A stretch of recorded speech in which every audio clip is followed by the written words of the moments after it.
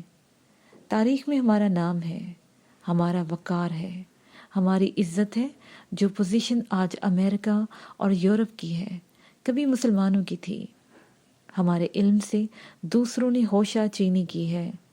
Europe میں جتنی بڑی بڑی یونیورسٹیاں ہیں، جتنے بڑے بڑے کالج ہیں، وہ ہمارے اسلاف کی لکھی ہوئی کتابوں سے مستفید ہوتے ہیں۔ کوئی بھی علم ہو، جغرافیہ کا علم ہو، طب کا علم ہو، آسمانی علوم ہو، زمینی علوم ہو، زمین کی پیمائش ہو، جس علم کے بارے میں بھی آپ تاریخ پڑھیں، آپ کو ایک ہی بات نظر آئے گی کہ یورپ اندھیرے میں گم تھا۔ انہوں نے عربی کتابوں کے تراجم کیے اور اپنی لائبریریوں میں ان کو جمع کیا، اور اپنی یونیورسٹیوں میں ان کتابوں کو داخل نصاب کر کے انہوں نے علم حاصل کیا۔ مسلمانوں سے 1001 انوینشن منسوب ہیں۔ اس کے ساتھ ہی یہ پارٹ اپنے اختتام کو پہنچا۔